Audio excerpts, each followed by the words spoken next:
nuevo capítulo aquí por las pantallas de TVN junto a mis queridos compañeros. Pena, angustia, ansiedad, cómo ha afectado el estallido social en nuestra salud mental, cómo se produce y sobre todo cómo controlarlo, combatirlo, es lo que conversamos el día de hoy en nuestro programa. Y lo vamos a analizar con nuestro Cabildo Abierto. Presentamos a nuestros invitados de inmediato. Partimos con Felipe Vidal, antropólogo de la Universidad de Chile. Felipe, buenas noches. Continuamos también con Sofía Donoso, socióloga. Muy buenas noches. Y continuamos con Carlos Ibáñez, psiquiatra de la Universidad de Chile. Buenas noches. También nos acompaña Leslie Power, psicóloga clínica, y también Daniel Sánchez, psicólogo. Partamos contigo, Daniel. ¿Cómo has visto durante estos últimos días, cómo se han manifestado por lo menos o tus pacientes o la cantidad de gente que te va a ver a tu consulta? ¿Cómo ha cambiado la situación desde el punto de vista aquí de la cabeza estos últimos 20 días? Yo no sé si ha aumentado la cantidad de personas que han venido a la consulta. Me da la idea que los flujos de pacientes son más o menos los mismos de siempre. Recordemos que mientras no tengamos una ley de salud mental en Chile, todo lo que hacemos los psicólogos, lo que hacen en la clínica, sigue siendo pagado de una manera que no es muy barata. Ya veníamos hablando desde antes de este episodio de una crisis de salud mental en Chile. Sí, claro. Imaginémonos ahora. Sí, claro. Lo que quiero decir es que yo no he notado al menos un aumento significativo en la cantidad de personas, pero sí una recurrente necesidad de las personas de ser escuchados, una recurrente necesidad de expresar esto que les está sintiendo, que se expresa en cualquier ámbito, dependiendo de la historia de cada uno. Daniel, porque tú lo hiciste a través de las redes sociales. Ah, claro, sí. Tú hiciste un llamado, sí. Oye, voy a ley de TVN. Sí. ¿Y te sorprendiste por qué? Mucho. Lo hice a través del Instagram y de Facebook. Pregunté, dije, voy a ley de TVN a hablar de salud mental. ¿Cómo han sentido ustedes este proceso? ¿Cómo ha sido para ustedes? Y las personas empezaron a contestar, en general, todos con la sensación de miedo, temor, miedo, así como pánico, ¿no? ¿Qué va a pasar? ¿Van a venir de nuevo? Mucha desolación, mucha desesperanza, pero también encontré mucha gente que está muy esperanzada, porque dicen, ¿sabes qué? Si bien es cierto, esto es un golpe fuerte, estamos condenando a los delincuentes, lo que tú quieras, pero nos da la sensación de que algo está pasando. Y esa vida, esa energía vital, para algunos, se traduce en que definitivamente esta cosa se acabe. Claro. Y de otra parte me llamó muchísimo la atención personas que dicen, yo tengo mucho temor por mis hijos, ponte tú. Gente que dice, a mí me da miedo dejar a mis hijos en el colegio porque no sé qué va a pasar. Cuando tú dices, me da miedo dejar a mis hijos en el colegio, eso habla de desesperanza, de angustia, de rabia, de miedo, de impotencia. Una persona en particular me decía, yo tengo mucho miedo porque yo trabajo en un banco, entonces estoy todo el día encerrada, angustiada, terrible, que me vayan a romper el banco. Y de otra parte, dice, mi marido es militar. Entonces tengo un terror que le toque salir a defender o salir a las calles. Entonces tú dices, ¿qué le pasa a estas personas en este minuto? Los que han reportado a través de las redes sociales, mucho miedo, mucho temor, mucha desesperanza, pero también mucha alegría y mucha energía de que este modelo cambie una época. Que se acabe de una vez por todas. Leslie, tú también hiciste como un llamado, una reflexión a través de redes sociales y tus seguidoras, que en su gran mayoría son seguidoras, ¿qué te contestaban? La mayoría vamos a decir, mi público en las redes sociales, el 90% son mujeres entre 24 y 50 años, es decir, madres, por lo general. Claro.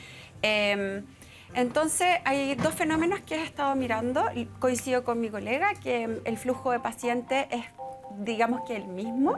Sin embargo, la temática dentro de la consulta ha ido variando. El primer tiempo, los primeros días, era de asombro, de shock, qué raro lo que nos está pasando. Y sin embargo, ha empezado un declive, como esto me está tocando mucho, lo que a mí me pasó cuando yo era chica. Se remueve la historia de nuestro país. Mujeres que nacieron en el 73, por ejemplo, y que fueron criadas bajo el silencio, el temor y el pánico. Y también muchas mujeres que empezaron como a sentir miedo y entonces ya empieza la sintomatología de crisis de angustia, crisis de ansiedad, depresión, temor a cómo va a ir mi emprendimiento. Entonces muchas mujeres hemos hecho una red. Yo no solamente soy psicóloga clínica, sino que también activista de movimientos ciudadanos como el postnatal, lactancia libre, etc. Por lo tanto, uno de mis focos también es apoyar a la mujer en su emprendimiento, sobre todo la mujer que quiere estar en casa con sus hijos y al mismo tiempo emprender, conciliación. Pero una gran preocupación de ellas, porque la mujer no nos podemos disociar jamás de nuestros hijos, porque además en Chile la mayoría de las mujeres somos las que criamos. Mientras sea lo contrario, hablaremos de los papás.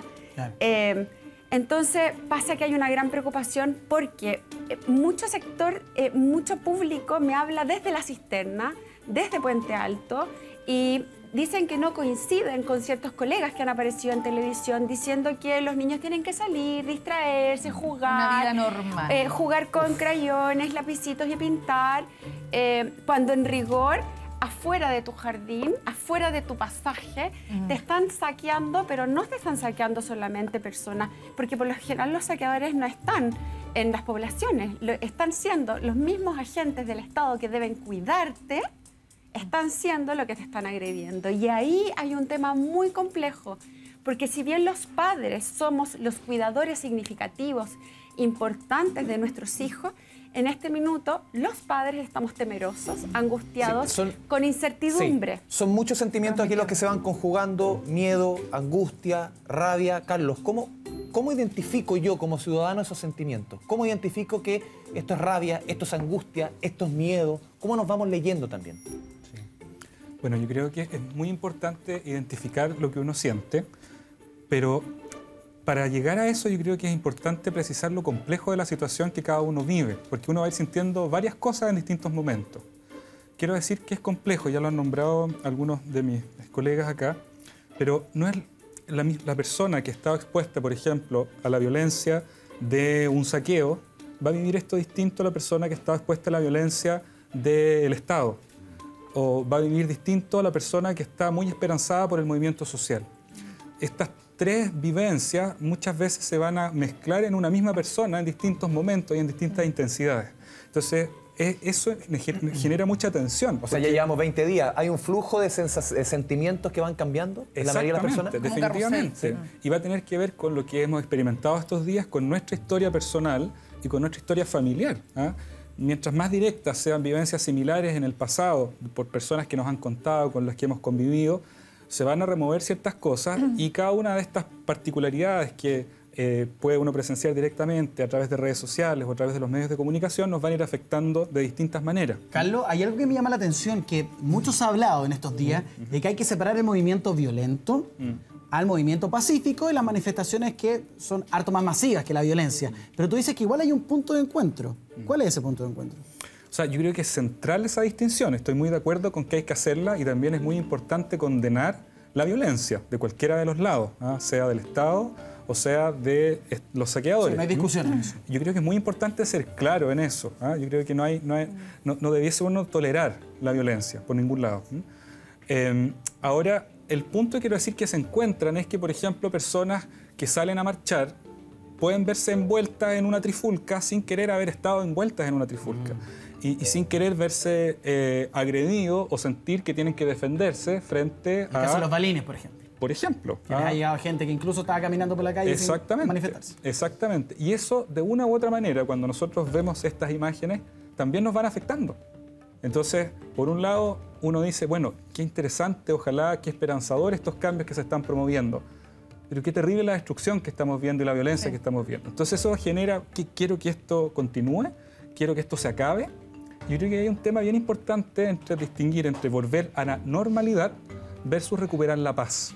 Yo creo que ahí hay una cosa que uno pudiese tomar y ser muy insistente, así de claro, como cuando decía que es importante condenar la violencia. Nadie probablemente quiere volver a la normalidad.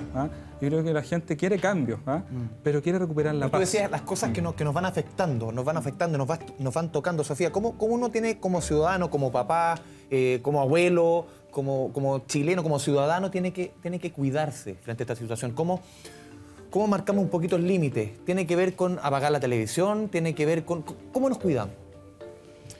Bueno, acá los psicólogos y psiquiatras de este cabildo yo creo que pueden responder mejor esa pregunta. Yo creo que hay que, un poco en línea con lo que decía Carlos, hay que distinguir la angustia como título, ¿cierto?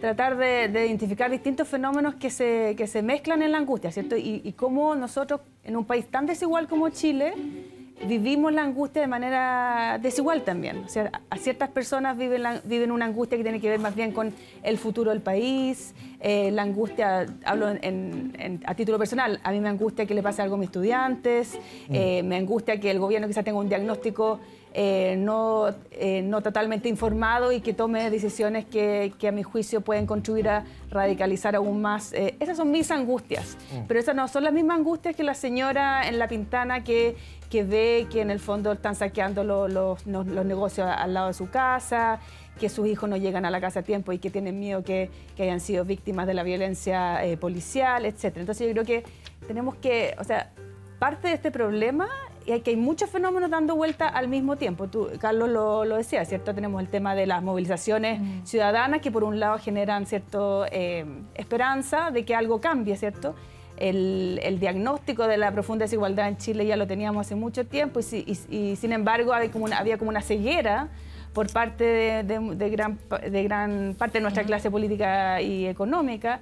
Entonces, al final, yo creo que esta angustia que estamos viviendo es que nos estalló esto en la cara y ya no podemos ser ciegos frente a esta realidad un poco. Yo creo que gran parte de la angustia que vive la gente, de élite, y me incluyo, tiene que ver con esa. Yo creo que, pero es otra angustia, insisto, la que vive la gente en la población, la gente que tiene menos recursos. Y entonces, por ejemplo, la pregunta que tú hacías, ¿cómo lidiamos con esta angustia? Bueno, depende de qué tipo de angustia estamos hablando, por así decirlo. O sea, el tema de la gente de menores recursos que vive en el fondo los saqueos, vive la violencia, vive la delincuencia en sus barrios. No solamente hoy día, sino que la ha vivido siempre, desde siempre, ¿cierto? Las medidas para lidiar con esas angustias son ciertas, ¿cierto? Hoy día el gobierno presentó una agenda, ¿cierto?, con respecto a la delincuencia, cómo tratar de lidiar con eso. La angustia que vivo yo, bueno, habrá que lidiarla con otros mecanismos, por así decirlo. Yo creo que es importante que distingamos un poco en este gran fenómeno, angustia, cómo se divide eso de manera desigual. Sí. Felipe, se ha tocado ya mucho el tema, y nosotros fuera de cámara también, el hecho de no volver a la normalidad. Sí, porque de hecho, no queremos volver a la normalidad, queremos cambio, efectivamente, pero quizá el no saber para dónde vamos te da cierta incertidumbre y eso también te genera mucha angustia. ¿Cómo lo ves tú? sí, bueno, de hecho iba a retomar a partir de una cosa que dijo Carlos, que era que la gente desea volver a la normalidad, pero al mismo tiempo desea cambio. Son deseos, digamos, contradictorios, ambivalentes. Y ahí está lo problemático, porque la gente vive en la confianza. Uno vive como cotidianamente con ciertas certezas y seguridades, como por ejemplo a nivel muy básico, que el sol va a salir todos los días, o en otro orden que, no sé, que uno va a cruzar el semáforo y que el resto de las personas y los automovilistas van a respetar el semáforo, o que uno se va a demorar cierta cantidad en hacer tal cosa o cierta cantidad de tiempo en llegar al trabajo. Y estamos ahora en una situación donde esas certezas se derrumbaron, ¿ya? Es una suerte de terremoto cultural e ideológico donde todo como el mundo que teníamos construido... Todos esos códigos que pensamos que eran la normalidad, claro, que era el flujo, que así funcionábamos, hoy día está todo puesto en duda. Claro, todas las premisas básicas con las que operábamos, todas nuestras verdades, como las cosas que dábamos por obvias, ya no son obvias. Estamos como en un momento de incertidumbre que genera dolor, que genera malestar, a veces se somatiza, a veces no, pero estamos en eso. También, pero sin embargo, yo considero que lo mejor es que la gente en la casa no tenga miedo, porque hay que tener siempre presente que estos momentos de incertidumbre son también, actúan como bisagra, entre un momento antes y un después, son una bisagra, y este es el espacio como más adecuado para establecer conversaciones, hablar sobre el mundo que queremos construir. Estamos como en un momento clave, como va a haber un antes y un después de este mes. Bueno, ya pasó el mes, pero de este proceso. Yo quisiera agregar algo. Yo no creo, no sé si estamos todos de acuerdo en que queremos volver a la normalidad, porque es esa normalidad la que destruyó el hábito, ¿no? Yo me inclino más por queremos volver a la paz, más que al momento normal que estábamos viviendo. Y de otra parte me parece súper interesante, si bien es cierto que hay que condenar la violencia, creo que también hay que tratar de entenderla. Si no hacemos el esfuerzo de entender por qué la violencia ocurre como reacción o por qué la violencia ocurre como un instrumento para lograr un objetivo, sea político o no sea político, va a seguir estando siempre latente. La violencia política surge como respuesta o como una acción para generar una respuesta política también. Pero no es que la estemos justificando, yo no, quiero ser súper claro en eso. Es saber el porqué. Hay que entender qué está pasando. Empatizar. Lo mismo de los saqueos. Los saqueos, o los robos, si tú quieres, no todos los saqueos son para llevarse un televisor a la casa. Hay saqueos que son para recuperar. Hay saqueos, me contaban la otra vez de un chiquillo que entró a una farmacia y robó pañales. Y salió de la farmacia y empezó a gritar afuera quién tenía hijos. Y empezó a regalar los pañales. Entonces, también hay que desmitificar esta cosa que todos los que rompen son delincuentes, que no sé si me entienden. Y hay que tratar como de entender esta normalidad en la que vivíamos, que nos dejó hasta acá y nos trajo como respuesta la destrucción de este modelo al que todos queremos, estoy muy de acuerdo, un estado de paz y de igualdad entre todos los seres humanos que nos permita dialogar y construir una sociedad. Yo voy al tiro, Carlos. Necesito ir con Leslie porque yo como mamá necesito aquí ocupar este espacio, porque yo no sé si lo hice bien o no, pero es que efectivamente los niños en la casa ya están preguntando qué está pasando. Es imposible no tener la tele prendida todo el día y la noticia va... Y depende de la edad también de los Exactamente. No van al colegio. ¿De qué manera puedo yo lo hice súper libremente, pero explicar este estallido social que finalmente ellos después de muchos años también lo van a ver porque va a quedar grabado en los libros lo que sucedió? Desde la consulta, cuando uno trabaja con un paciente adulto, la verdad siempre sale a flote, tarde o temprano, a través de crisis de pánico, a través de una enfermedad, luego de devenir madres en el puerperio, cuando estamos en la etapa. Algo pasa en nosotras que empezamos a cuestionarnos cuál fue nuestra historia de vida, qué pasó cuando chica, cómo me trató mi mamá, mi papá, si quiero repetir el estilo de crianza que tuve o no tuve. Entonces, hoy día nos está pasando algo a todos, como decía anteriormente, que es el Estado, las figuras que nos tienen que proteger no nos están protegiendo. Hice una encuesta antes de venir si nos sentíamos protegidos por quienes nos tienen que cuidar, el gobierno. El 95% dijo que no. Y son mujeres las que están ahí. Si las madres nos estamos sintiendo desprotegidas, nuestro discurso inevitablemente a los niños va a titubear. Es inevitable porque las mujeres no somos perfectas. Pero ¿cómo le explico? La dejo menos tele en palabras como es que no simples. puedo hacerlo concreto porque la mente humana no es concreta. La mente humana es muy compleja y al mismo tiempo es compleja pero es simple, ¿sí? O sea, lo que te quiero mostrar es si nosotras las madres no somos seguras con nuestros hijos se van a insegurizar, ¿cierto? Transmitimos inseguridad. Sí. Pero inevitablemente, yo, por ejemplo, que soy curiosa, tengo la tele prendida, soy activista, tengo el celular, estoy información todo el tiempo. Información todo el día. Mis hijos, desde la de 21 hasta la de 6 años, tengo 4 hijos, todos estamos involucrados, así lo vive mi familia. Todos estamos involucrados en esta realidad país. Y lo que ha pasado, Leli, que han pasado 20 días. O sea, ya es imposible tapar el sol con un dedo. Porque los primeros días tú podías decir, apago la tele, hago esto, pero ahora ya... Entonces voy a hacer una correlación. Cuando yo tengo una paciente al frente, un paciente al frente, sale todo lo que se le ocultó, todo lo que se le mintió, sale inevitablemente. Las personas, los padres a veces decimos, yo recuerdo una paciente que me decía, pero mi papá siempre me decía que no tenía mucha plata, da lo mismo, pero somos ricos en amor, no te preocupes, somos ricos en amor. Y somos ricos en amor, y somos ricos en amor, y somos ricos en amor. Y ella, como muy contenta porque era rico en amor. Pero durante la psicoterapia nos dimos cuenta que el papá era alcohólico, que la mamá le pegaba muchísimo, que tenía un trastorno bipolar, que ella era el escudo de sus hermanos, ponía el cuerpo, como hoy día cierto grupo social pone el cuerpo para que el resto de los manifestantes puedan manifestarse, ¿sí? Entonces, nos dimos cuenta que el repetir sostenidamente una mentira, somos ricos en amor, construyó una ilusión en esa mujer. O sea, la verdad ante todo. Entonces, la verdad ante todo. ¿Cómo explicamos a nuestros hijos la verdad? Va a depender de cada familia. Yo tengo hijos adultos, una adulta, activista, y tengo un adolescente de 19 años y 2 chicos. Por lo tanto, tengo que regular distintos tonos en mi casa. Leli, yo quisiera ponerte un caso. Hace 2 días fui a Maipú a ver este supermercado que está quemado, que es impactante verlo. Al lado de casa, en un sector residencial.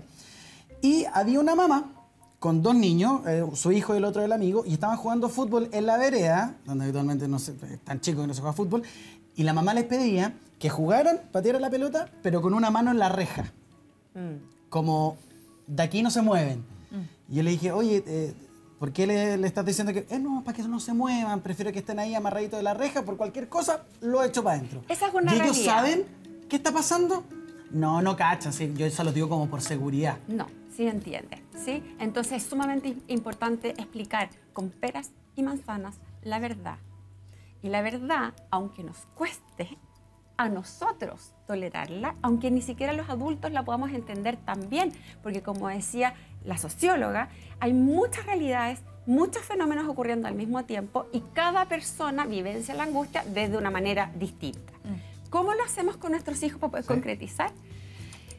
Es muy importante que los niños tengan oportunidades de juego, sin duda.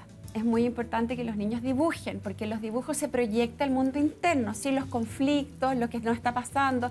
La mayoría de los dibujos hoy día que me han llegado de algunas madres son apuntando, unos apuntan a otros, muy oscuro. algunas bombas que entran a sus departamentos o casas, mucha gente gritando y como saltando, repitiendo algunas palabras que estamos como todos usando, y explicándole a los niños, siguiendo a mí, vamos a decir colega, pero psiquiatra, salubrista, trabajamos en salud mental, tratando de darles una buena esperanza, ¿no? De tratar de decirles que las personas nos peleamos, que hay papás que pelean, mamás y papás que pelean, hay papás que nos separamos, pero podemos volver a llevarnos bien, que el mundo tiene dificultades, que tú misma te peleas con tu hermana, tu hermano, pero que existe una buena noticia, que nos vamos a reconciliar, que vamos a poder construir.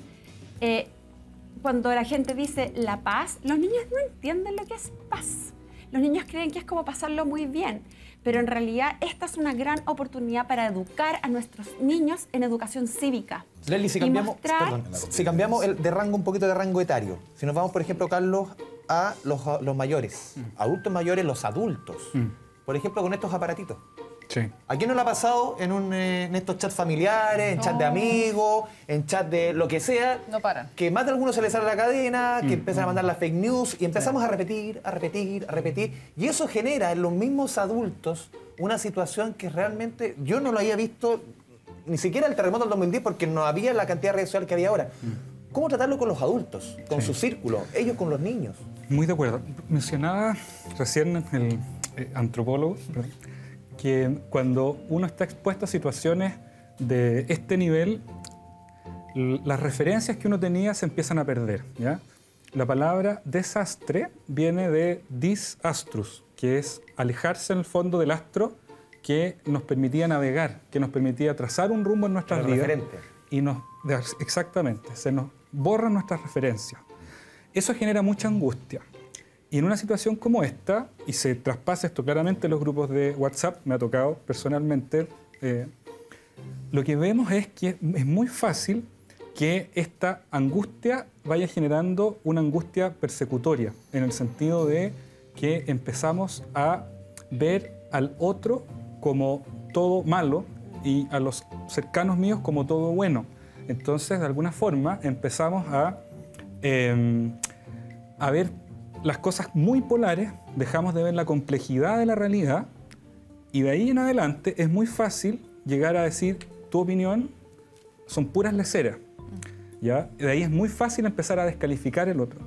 Y ahí viene la intolerancia, y de la intolerancia a validar la violencia verbal y física hay un pasito muy pequeño. El pasto seco para el extremo, países para los extremos en materia de discusión. Exactamente. Y cuando llegamos a esos extremos, ahí ya estamos abonando el camino para extremos, populismo y perder la paz, en Que el no fondo. sume nada positivo. Sofía, no sé si suena un poco extraña la pregunta, pero como programa, como queremos avanzar y entregar herramientas a la gente, ¿se puede sacar algo positivo de esta crisis social que estamos viviendo? Sí, yo creo que efectivamente si pensamos en las movilizaciones sociales, yo creo que estas movilizaciones van a marcar un poco a una generación, así como el 2011 marcó a una generación de estudiantes, ¿cierto? Yo creo que esta crisis claramente va a marcar y quizás está por verse, pero quizás se va a conformar una generación política, ¿cierto? A partir de los traumas que están experimentando los jóvenes de nuestro país. Eso tiene como elementos positivos y negativos. Yo creo que algo positivo que uno puede rescatar es que al movilizarse, a participar en las marchas, a ver que en el fondo hay mucha gente que se está movilizando por una causa común, eso puede alimentar una sensación de pertenencia, una sensación de una identidad colectiva, etc. Eso puede ser algo positivo, que después puede ser canalizado políticamente, ¿cierto? A través de la participación política en la institución, etc. Eso puede ser como un elemento positivo. Yo lo que veo con mucha preocupación, sobre todo pensando en el futuro y cómo construimos, llamémosle, paz social en el futuro, es que La violencia policial que hemos visto las últimas 3 semanas, que dicho sea de paso, no es algo nuevo, ¿cierto? O sea, tenemos casos de violación de derechos humanos en democracias previo, pero obviamente tenemos como una intensidad en estas otras 3 semanas que no habíamos visto. Pero esa violencia, esa percepción de un trato no justo, de que el procedimiento no es justo, tiene consecuencias muy graves, y eso está demostrado en la literatura, los psicólogos sociales lo conocen muy bien. Cuando la gente percibe que el trato no es justo, tiende a deslegitimar a esa institución. Y la policía ya estaba muy deslegitimada con los casos de corrupción, etc. Y con todos los casos que hemos visto de excesiva violencia policial, me preocupa que vaya a haber toda una generación de jóvenes, ¿cierto?, que ha estado experimentando esto, que va a deslegitimar aún más a la fuerza policial como tal. Sofía, y eso es muy preocupante si queremos construir una paz social futura. Sí, y hay un concepto que es generalizado de cómo se está hablando todo este fenómeno, que es el estallido social.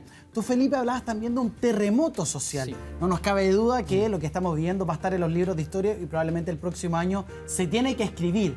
¿Cómo crees tú que lo vamos a denominar lo que estamos viviendo, que no tiene término hasta el momento? O sea, hay que ir evaluándolo día a día, pero ¿cómo crees tú para explicárselo a las nuevas generaciones? Sí, igual, a propósito, ya existe un post en Wikipedia que habla sobre el fenómeno y le llama la revolución, la revuelta de los 30 pesos, o la primavera chilena de octubre. Hay un par de nombres dando vuelta. Revolución de octubre no puede ser porque hay un choque con digamos, la Unión Soviética a principios del siglo XX. Pero más importante que la denominación histórica que va a tener esto en el futuro, que va a tener un nombre, tal vez alguno más creativo, uno más hermoso, bueno, ya no es cosa nuestra, o tal vez sí, no sé, tal vez alguno de los 5, en algún momento escriba algo. Más importante, eso quiero tomar una idea que planteó Daniel, que es que no hay un deseo de volver a la vieja normalidad, o sea, sí, es una nueva normalidad a lo que se está apuntando. Eso es lo que quería señalar. Y probablemente lo que va a salir en limpio, como la lección que vamos a aprender aquí, es que vamos a aprender a dialogar. Están ocurriendo varios cabildos como autoconvocados en estos momentos. La gente está debatiendo sobre lo que quiere. Yo creo que ese es el mayor aprendizaje de todo este proceso. ¿Cómo aterrizamos, Daniel, esto al día a día? Porque tenemos que seguir trabajando, tenemos que seguir funcionando, que los niños vayan al colegio, que los más grandes vayan a la universidad. ¿Cómo nos vamos a acostumbrar a lidiar con este movimiento, con esta sensación de tensión que nos va a acompañar por un buen rato? Siempre se dice que Chile tiene estas fracturas cada 40 años. Fue el golpe militar del 73, nos vamos al principio del 30, la anarquía socialista, nos vamos a la 1890... O sea, cada cierto tiempo en nuestro país esto no es nuevo. La historia no comenzó hace 10 años. Sí, claro. ¿Cómo nos acostumbramos a funcionar justamente en esa lógica de tensión? ¿Cómo funcionamos como seres humanos? Yo creo que el lenguaje crea realidad. O sea, no solo lo creo yo, lo creemos mucho. Pero me da la idea que cuando logramos comprender que este fenómeno social que estamos viviendo es parte del continuo de la sociedad, ¿sí? Cuando logramos, como bien dices tú, contarle a los niños, con toda la verdad del mundo, decirle, mira, esto está pasando en el país. En la medida en que nosotros nos vamos acostumbrando a tener la vida, no que teníamos antes, una vida un poco más... Me estoy enredando, lo voy a decir de otra manera. No sé cómo lo vamos a solucionar. Y nadie lo sabe. ¿De dónde sacamos la herramienta? Eso es lo que quiero decir. ¿Cómo se me ocurre a mí que podemos empezar a transitar hacia una sociedad diferente? Dialogando, conversando, respetándonos, escuchándonos, estableciendo redes de conversación dentro de la casa. Los colegios, las escuelas, las universidades, centros de formación técnica, institutos profesionales tienen una pega, tenemos una pega gigantesca. Nosotros en la Universidad Central estamos conversando con los estudiantes. Chiquillos, ¿qué les pasa a ustedes? No parto de la base que el chiquillo, que el estudiante posee tal o cual característica. ¿Cuál es la demanda que usted tiene? Y la demanda que usted tiene, como yo, desde el punto de vista de la universidad o desde el punto de vista de mi naturaleza, cómo yo cojo esa demanda, cómo yo dialogo con los privilegios que yo he tenido en la vida. Los privilegios que yo he tenido en la vida no son para mí. Los privilegios que la vida me ha dado son para el prójimo. Cuando yo la otra vez contaba, decía... A mi parecer, yo tengo 3 grandes privilegios que la vida me dio. Me dio un maravilloso matrimonio, me dio un oficio precioso y me dio a la vida una profunda conexión con mis emociones. Son las 3 cosas que yo siento que la vida me dio. Si el matrimonio lindo que yo tengo me ha enseñado a ser tolerante y me ha enseñado a ser bondadoso y me ha enseñado a escuchar, la tolerancia, la bondad y la escucha son las que yo le ofrendo al prójimo con amor y con cariño. En la medida en que eso exista, creo yo, podemos transitar una sociedad un poco mejor, porque además tenemos que limpiar el lastre que traíamos.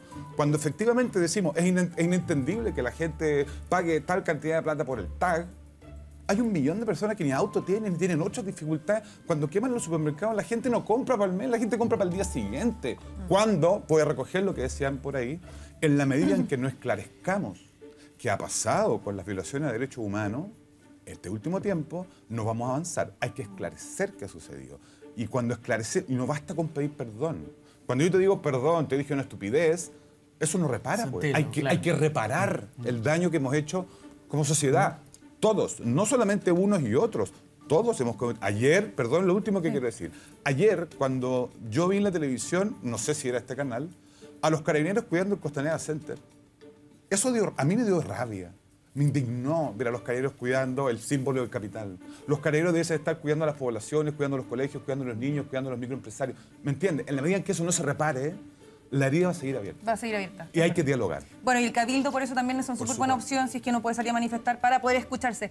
Leslie, tanto a ti como a Carlos le quiero preguntar los síntomas, porque me pasa mucho por teléfono que mi amigo dice, tengo ansiedad y he subido 5 kilos, estoy comiendo mucho. O sea, es que tengo un dolor en el pecho. Los síntomas que estamos sintiendo Lo que pasa es que mientras el cuerpo habla en la medida en que la voz nos salga. Mientras nosotros ocupemos la palabra, expliquemos lo que está sucediendo, el cuerpo se alivia, los síntomas se alivian. Perfecto. Cuando los niños están angustiados, mis 2 hijos más chicos han estado con dolor de guata 5 días. Están nerviosos, no tienen ningún virus, no le ha pasado nada, ¿sí? Pero les duele la guata. Entonces, ¿a ti, Leslie, en lo personal te ha pasado algo, insomnio? El mismo dolor de guata de mis mismos niños. Pero el grueso de la población, por ejemplo, Leslie, yo creo que no tiene... no es un contagio. Sí, pero el grueso de la población no tiene los medios para quizás desahogarse con un psiquiatra, con un psicólogo. ¿Cómo lo hace? ¿A quién busca? Por eso, por ejemplo, sabemos que la salud, una demanda es que yo, por ejemplo, yo estudié en un colegio gracias a que mi papá era profesor de ese colegio.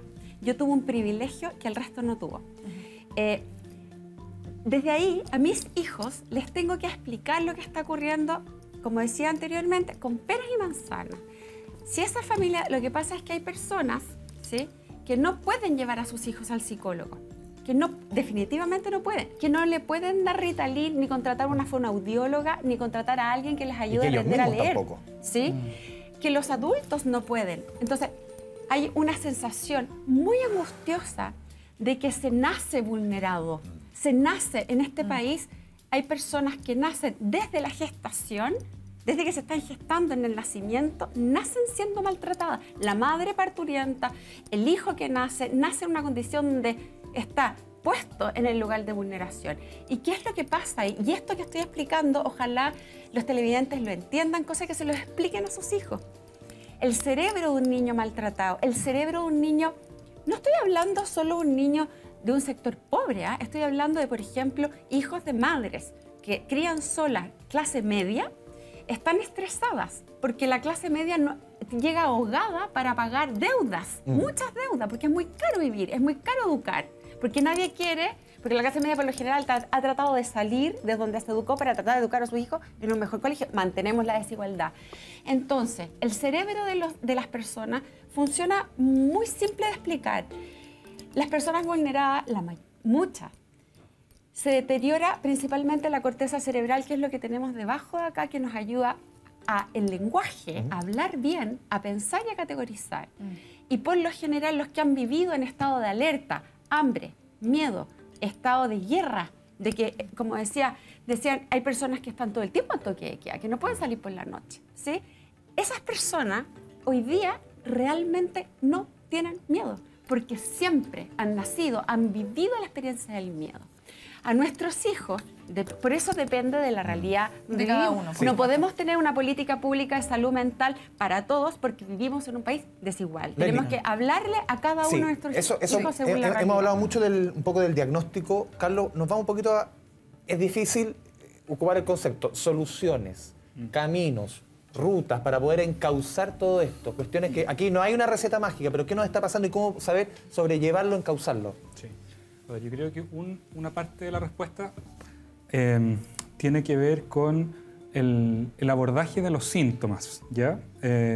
Y otra parte distinta y mucho más compleja tiene que ver con la crisis propiamente tal y encauzar de alguna manera una resolución de todo esto que está ocurriendo y que es mucho más complejo, como decía. En relación a los síntomas, la gran mayoría de los síntomas como insomnio, irritabilidad, ansiedad, cualquier malestar físico como el dolor de estómago que recién mencionaba, todos esos síntomas que son muy frecuentes y que nos están pasando a la mayoría de nosotros, son síntomas que son adaptativos, son síntomas que no significan una enfermedad, una patología, y que por lo tanto no debiesen alertar a la gran mayoría de la población. Estoy hablando de que probablemente el 70-80% de la población no va a requerir en ningún caso una atención psicológica ni menos psiquiátrica. No alertarse, es algo momentáneo. No, es algo momentáneo, es algo transitorio, es algo adaptativo, es algo que es esperable frente a esto que hablábamos hace un minuto, de que estamos perdiendo nuestra referencia, de que estamos asustados, de que hay mucha incertidumbre, y eso va a generar angustia. Entonces, eso yo creo que es muy importante a propósito de una respuesta más general, porque ¿qué es lo que hay que hacer ahí a propósito de consejos generales también? Hay que conversar con nuestros familiares, con nuestros amigos, con nuestros vecinos, hay que poder hablar lo más llanamente posible respecto a cómo nos sentimos respecto a esta situación, cómo nos está afectando personalmente. Y esa es la gran intervención, en el sentido de que no es necesario que vaya a algún especialista. Entonces, por un lado, y conectando un poco con la segunda parte de la respuesta, las organizaciones locales, las organizaciones comunitarias, las organizaciones en las que participamos nosotros. Juntas de vecinos, sociedad civil, cuestiones de la rutina del día a día. De lo que participamos nosotros, de las organizaciones y de las comunidades que integramos, ahí es donde es muy importante hablar estos temas. Y a propósito también de lo que ya comentaron, en el fondo la salida, el mecanismo para encontrar una salida necesariamente tiene que ser a través de un diálogo democrático, tolerante, que condene la violencia. Carlos, pero esas salidas también ahora son en un contexto distinto. Sí. Entonces, muchos llaman a la recomendación de aprender a vivir con esto. Pero ¿qué consecuencias puede traer aprender a vivir con esto? Porque esto se puede alargar y sí o sí hay una tensión, sí o sí hay un temor. ¿Qué enfermedad me puede traer vivir en esta tensión constante? Sí, yo creo que el vivir con esto es demasiado amplio. ¿Qué definimos como esto? Es muy distinto, insisto, lo que decía al principio. No es lo mismo una persona que le llegó un balín en el ojo o una persona que le quemaron su negocio o una persona que está marchando y que de alguna manera se siente que está aportando. Entonces te pongo un ejemplo más rutinario. Hay gente que se tiene que hoy levantar más temprano que antes porque la micro ya no pasa o el metro está quemado. Y ahora le dicen que esto se soluciona a fines del próximo año. Entonces cambia su vida sí o sí. Y tiene que llegar más temprano porque la única estación disponible que tiene abre hasta las 8 de la noche. Y el supermercado de la esquina se lo quemaron y su hijo está en la marcha. Sí. Y como mamá o como papá están preocupados, pero también lo encuentran válido que esté ahí. Sí. Y a eso se le suma de que, chuta, también me puedo quedar sin pega. Sí. Eso yo creo que es un panorama común. Sí. ¿Qué enfermedad me puede traer vivir esa tensión? A ver, primero, eso va a generar angustia definitivamente, ¿cierto? Eso es evidente. ¿Angustia es dolor en el pecho o para todos puede ser Angustia se puede vivir diferente de distintas personas, pero en el fondo las formas más habituales son dificultad para respirar, sensación de opresión en el pecho, sudoración de las manos, temblor, dolor precordial, dificultad para tragar, mucha sequedad de la boca, el mismo hecho de no poder dormir, de despertarse en la noche, preocupado. La angustia en el fondo son en general manifestaciones físicas de la sensación de que algo malo va a pasar. La ansiedad en el fondo es que algo malo nos puede pasar en lo inminente, muy cercano. Y eso es algo que la mayoría de nosotros vamos a sentir y estamos sintiendo en estos días. Sí. Yo creo que yo necesito completar aquí lo que dice psiquiatra. Las investigaciones ya lo han demostrado, está lleno de libros al respecto. Hay una serie de cosas que a los seres humanos no provocan trauma. Una de las cosas más importantes que puede producir trauma en una persona es el abuso sexual, ser sistemáticamente sometido a golpes, experimentar violencia policial. Y hoy día todos nuestros niños y toda la población chilena está experimentando esa violencia. Por lo tanto, me parece que una de las maneras, porque estamos nosotros acá sentados como profesionales de la salud, de la sociedad, antropólogos, sociólogos, y nuestro trabajo es ayudar a resolver conflictos a través de la reflexión, ayudar a pensar y a sentir a otros. No tenemos las soluciones directas. Si existiera, yo sería la primera en tenerla y ofrecerla gratuita para el país. Lo que debemos hacer es tratar de llegar, siendo generosos nosotros, a las instancias políticas, a las instancias gubernamentales, para que entiendan que lo que se produce hoy día, la no escucha real del otro, de respetar los derechos que las demás personas necesitan. Hijo, lo que pasa es que hay personas que no están siendo escuchadas. Lo que pasa es que hay niños que nacen en una pobreza que no tienen que comer. Y cuando no tienes que comer, tu cerebro se atrofia y respondes desde la guerra. Y por eso entonces se ponen ahí y están peleando tanto y queman cosas. Sí, es por eso. Y yo, mamá, ¿qué puedo hacer para eso? Quizás te puedes convertir en un adulto que aporte a esta sociedad y que seas capaz de llegar a las instancias de gobierno para hacerlos pensar. Esas instancias. Porque muchas veces esas instancias de gobierno no... Perdona, déjame terminar. Porque esas instancias muchas veces de gobierno no están pensando, principalmente porque no son entes empáticos. Ya, tenemos que ir a la primera pausa. ¿Cómo nos empezamos a escuchar también? Tú decías también, Carlos, el tema de escucharse, de dialogar. Los cabildos pueden servir. Este cabildo va a servir mucho. Vamos a la pausa aquí en No Culpes a la Noche. Volvemos en segundos con más diálogo.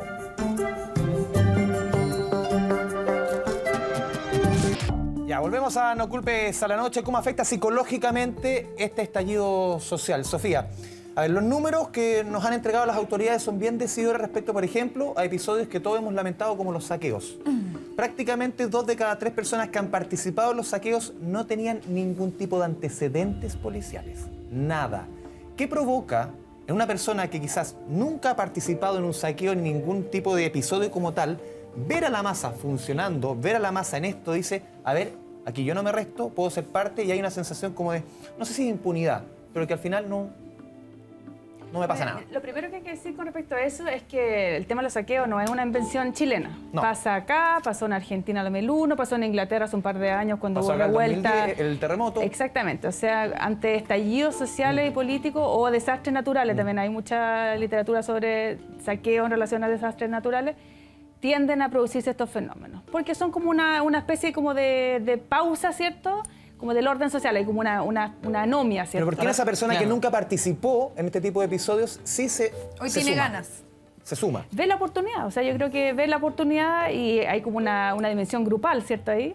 Y que en el fondo tiene la oportunidad como decía el colega acá, hay gente que saquea por necesidad propia, hay gente que saquea por darle a otra gente. Hemos visto también imágenes de gente que saca, por ejemplo, un televisor a la calle y lo quema. O sea, saquea para tomar cosas para las barricadas. Ahí puede ser una persona que se está manifestando de manera quizás más violenta, pero está saqueando para, en el fondo, proveer elementos para la barricada. O sea, Felipe, hay distintos temas ahí. Felipe, ¿tú cómo interpretas este comportamiento?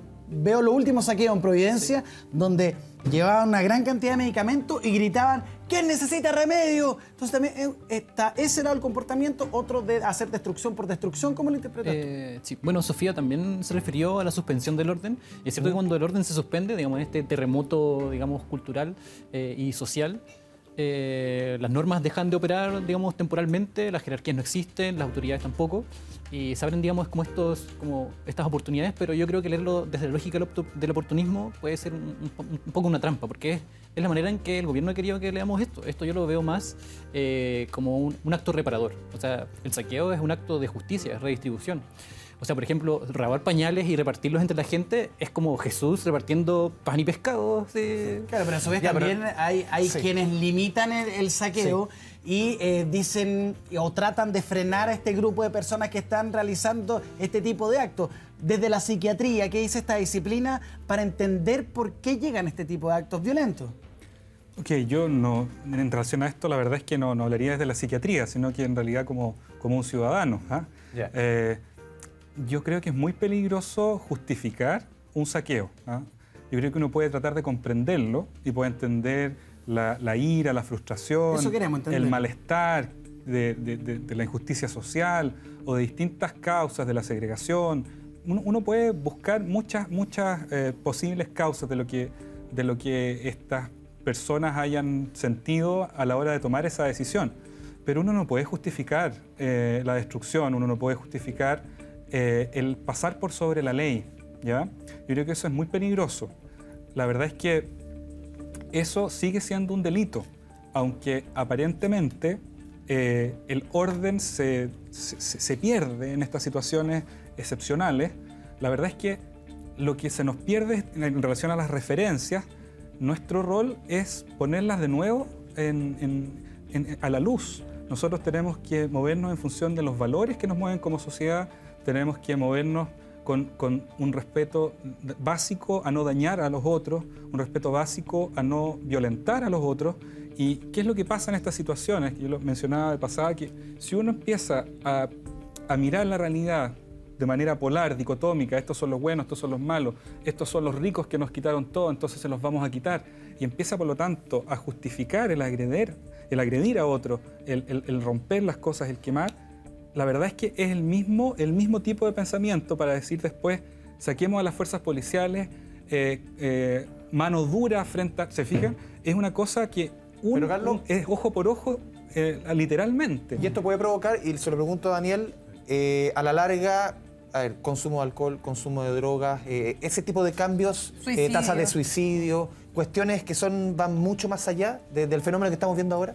¿Como resultado? Como resultado, no, uno lo imagina, puede haber un aumento con este nivel de tensión. Sí, no lo sé, no es causa-efecto a tu juicio, no es algo que... No, porque así como las causas son múltiples, la respuesta de cada uno también es múltiple. Depende mucho de la socialización temprana que hayamos tenido, depende mucho de los valores que nos hayan instalado, depende mucho de cómo hoy día nosotros nos relacionamos con nuestros padres. Insisto, depende mucho de lo que hacen las instituciones, hay muchos colegios, por ejemplo, escuelas, que están conversando con los niños, están dialogando lo que ocurre. Eso repara de alguna manera o puede impedir alguna conducta futura, pero no creo que exista una relación directa entre estallido social y aumento de suicidio. ¿Tú cómo lo ves, Carlos? A ver, hay estudios en distintas partes, por supuesto que nuestra situación es distinta a otras crisis pasadas u otras situaciones de emergencias o catástrofes de otros países, pero dentro de la gran sintomatología uno puede hacer una especie de pirámide en donde, como les decía, la gran mayoría, un 70-80% van a ser reacciones que son normales y que son esperables, ¿no? Sin embargo, en la punta de la pirámide vamos a tener aproximadamente entre un 3 y un 4% de trastornos que son severos, ¿eh? 3 a 4% es poquito en relación a todo el resto de la población, 97%, ¿se fijan?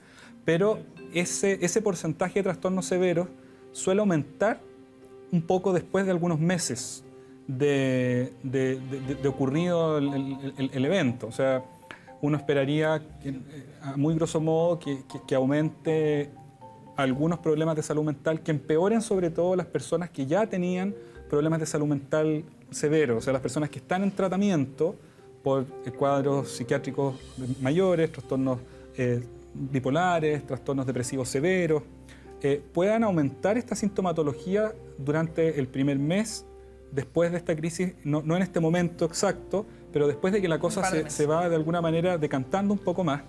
Y ahí hay que estar atento. Ahí las recomendaciones para ese perfil, que no es la gran mayoría de la población, son personas que ya tienen dificultades desde antes, es no abandonar sus tratamientos, no abandonar sus medicamentos, no abandonar sus psicoterapias y buscar apoyo.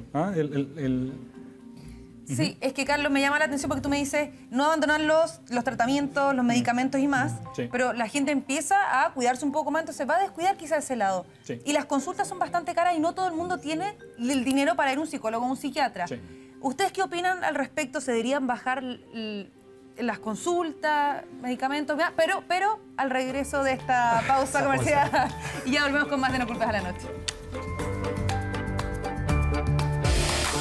Súbete a la revolución en un scooter eléctrico. Envía S al 3338 y muévete en esta primavera de forma eléctrica. Envía S al 3338.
Estamos de regreso, No Culpes a la Noche. Habíamos dejado una pregunta planteada muy breve para que todos alcancemos a intervenir. Daniel, ¿hay que bajar los costos de las terapias para que la gente pueda acceder a ellas? Los costos de los valores de los profesionales sí debiésemos bajarlos todos.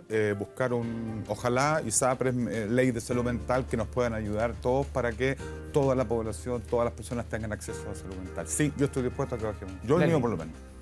Yo creo que yo tengo responsabilidades económicas con toda una familia, no puedo bajar mis honorarios, sin embargo puedo hacer excepciones a aquellas personas que estén pasando por dificultades actuales haciendo arancel diferenciado, que es algo que toda la vida los profesionales de la salud hemos hecho, pero principalmente que se tiene que hacer cargo de la salud porque está en el artículo número 1 de la Constitución de nuestro país, ofrecer igualdad de derechos, hombres y mujeres, llegar incluso a la salud espiritual y educación. Entonces, eso es algo que el Estado debe proveer. No es como que ustedes nos dijeran, tenemos que defendernos nosotros mismos entre nosotros y salir a la calle a palo, a darnos palos. No, nosotros somos ciudadanos al igual que el resto y necesitamos que nuestro trabajo sea protegido para poder nosotros proteger a quienes nos consultan. Carlos.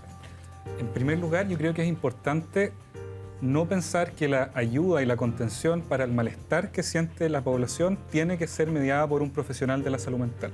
O sea, no necesitamos que haya un aumento masivo de consultas ni psicológicas ni psiquiátricas. Necesitamos que la gente converse, que la gente se acerque con otros y que la gente ocupe sus redes, sus familias, sus cercanos. ¿Ya? Eso es súper importante. Y lo segundo, que lo nombraron ya, es que esto es uno de los motivos por los cuales a mí me parece que hay gente movilizada y tiene que ver con la precaria situación de nuestro sistema de salud mental y por lo tanto lo que ahí debiese hacerse es ponerlo como una de las demandas sociales. Necesitamos un financiamiento y un sistema de salud mental acorde a las necesidades del país.